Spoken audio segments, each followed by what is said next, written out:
Show presented by AT&T.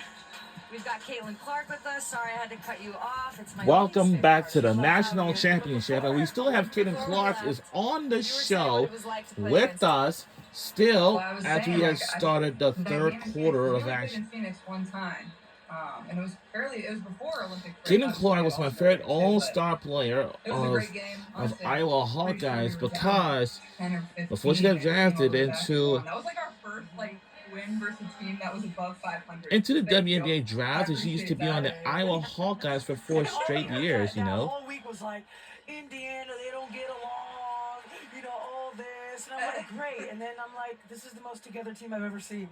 Is that one of the hardest things for you as a pro now? Just seeing all the narratives, like that one, that your team didn't get along, and just having to literally ignore it, deal with it. And we are back underway.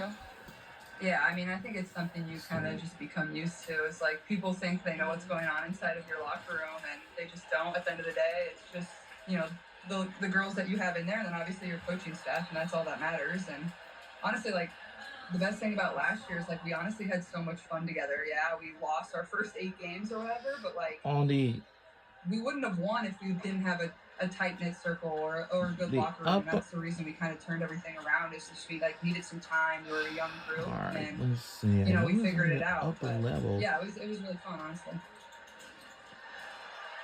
All right, so Sarah Strong's got a double-double. AZ Fudd has 21 points. There we go. Malaysia Football getting off, but it's still a 13-point game. They just need to cut it to 7 at going into the 4th, and they're good. But don't we all want UConn to win? Why are you saying that? But Caitlin wants a good game. I'm right in the middle here. I'm just cheering for good basketball, honestly. You know I'm that. cheering for good basketball. You guys can be biased. I mean, want me to choose between South Carolina and UConn? Come on. Yeah, that's true. That's not fair. Yeah. That's a bit unfair. She's like, neither. Yeah, I know. I want to win. I wouldn't root for it. If it was Iowa and Notre Dame playing right now, I'd be like, I don't want them to win. Yeah, that's true. Exactly. But this is when South Carolina with Malaysia, we only talk about her offense, but defensively, It's across the way from. she comes over on weak side blocks and Here we go. passes. What did I say? I said she needs to make a layup. And It's across from Hollister Company. Senate. Oh, it's timeout. Do you think if UConn wins this, Gino's going to retire? Great question. I love it. We were discussing that. And we have our first time out of the game, and oh boy. You guys obviously know him way better than I do. I don't know. I mean, we're all going to have to hold that thought. We're all going to have to hold that thought.